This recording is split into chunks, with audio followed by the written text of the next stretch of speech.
Evening all. So as always, you have 2 minutes of my time before clients come in. So after a breakdown comes a build up, or rather you need to break down in order to be able to build up. So just think about that for a minute. So I know in terms of my life, the times when I've had a breakdown.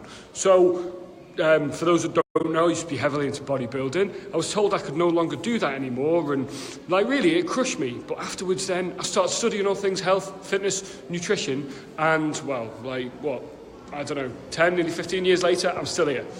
I was ready to give up on relationships when I met my wife, because I just had a string of just non-entities of things, really, and I just wasn't living it. After my heart surgery, I went full-time in a fitness career. I had a massive, as you can imagine, massive breakdown going through heart surgery. I had myself ripped apart, but I felt good enough afterwards in order to build up to be myself. And then back in 2014, 2 years post-heart surgery, when I went through the endocarditis and subsequent depression, I learned more about myself, about mindset, and about how to rejig myself for success, and how success works, and how to actually feel some form of success than really what I ever thought was possible.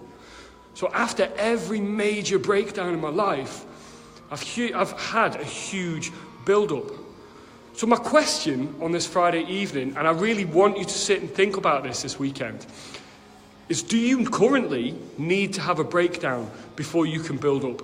So if you're currently annoyed because you are the fat mum on the playground, or at least you feel like you're the fat mum on the playground, if you're a dad and you can't take your kids swimming because you're ashamed when you put your swimming trunks on that other people are going to see you and what they're going to worry about you, or won't you take your kids for a kick around in the park, or to go and play frisbee, or to go and I don't know, run around after each other in a field to have some fun because currently you can't even make it up the stairs, and sure as hell you're not going to be able to run around a field after them.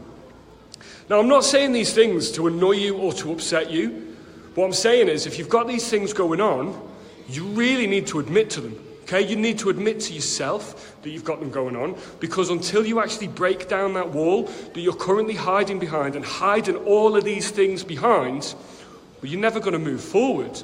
It's all good saying at home on your own how miserable you are, that you've maybe put on some weight, you feel really fat, but then when you're in front of everybody, if you're sitting there eating crap food and hiding behind a wall of emotion of I feel fine, everything's great in my life, well, then you're never going to move past that, let's face it. Because on one level, you're telling yourself that it's perfectly acceptable and that that's what you should be doing. So really, really consider in your life. Breakdowns are never fun. They're never easy things to have. But there's a lot that you can do, and there's a lot of people that I'm sure will be around you and support you if that's what you need to go through. And until you do have that breakdown, are you ever really going to get to the next level? Who knows? Speaking of next level, hey, we've got classes if you really need a good push through, if you're ready for them. But that's not what this video is about. Look, if you're interested, drop me a message. And if you're not, guys, I will have a fantastic weekend. Once again, we've got people sneaking in the back door, so I'm going to go. I'll see you later.